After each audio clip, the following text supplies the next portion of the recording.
Hi guys, Dave the Bartender here with another Dust Tactics video. So here I've got the completed infantry for my Axis starter set.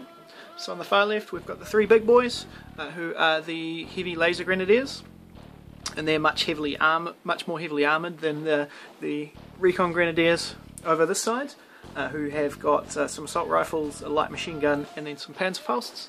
And then in the centre we have the character who is Oberlieutenant Stefan, who has got a flamethrower. So I painted these guys up using the AK Afrika Korps colours. So I started out just with the base coats, added some washes and some filters, and then I finished them off with some dust effects and earth effects. And I do those at the same time as doing the basing, so it helps sort of tie the dust on the bases together with the dust on the miniatures themselves. So there's one final step on the basing here to still add, which is the pigments. So I use a little bit of North Africa dust pigments from AK, and then I've also got some Forge World dark sand which I use, and you'll be able to see those on the Ludwig Walker, which I'll show you in just one second. So the big boy here is the Ludwig, who is a medium Panzer Walker, and it's armed with twin 88mm cannons. So this guy I did again in the Afrika Korps colours, and he's got several layers of chipping effects going back to that sort of red primer, and then also I've chipped the camouflage colours in there as well. So there's about 5 or 6 different layers of painting and chipping effects in on him. I've also added in some oil shading effects in some of the recesses and stuff like that, and it's got the earth effects and dust effects in there as well. So you see, compared with the infantry guys, this one's model, its base is a little bit more fully fleshed out, so we've got some of the sand in here. It's got a really nice texture to it, and I've also added plenty of pigment fixer in there to try and hold it all in place.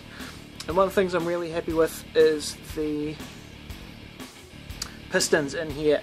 So I used some of the fresh engine oil and a little bit of weathering powders in there as well, just to get that sort of greasy, grimy look, and I'm happy with how those turned out.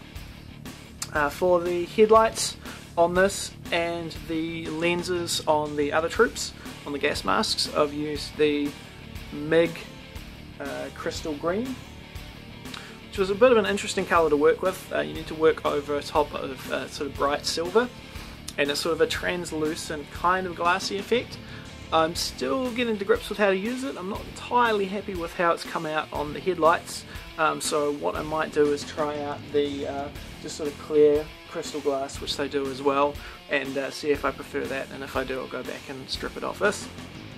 But I'll try and show you some of the shading effects. So if we get into here, in this area of natural shadow, I've also added in that oil shading as well, just to deepen the shadows up, and it's more pronounced probably, here we go. If you see just on the inside of the knee pad up here, you'll see what I'm talking about in terms of the shading in there. So it just helps add that sort of extra level of detail and sort of realism to the model, to add those extra shadows in. I'm really happy with how the streaking grime and the streaking rust came out on this model. So the one thing which it's lacking at this stage is the decals, but there's a new decal sheet coming out with the Babylon Kickstarter stuff, which is due to ship in August or September if I recall, so I'll be picking up some of those. So here is the completed force, and I'll have some photos up for you in a second, and hopefully later in the week I'll get some more photos up from the photo booth at work, which will be in a lot more HD glory. So thanks for watching guys. If you're working on any Dust Tactics stuff, I'd love to see it, so flick me a message with the links or a comment, and I'll take a look and spread the word. So cheers guys.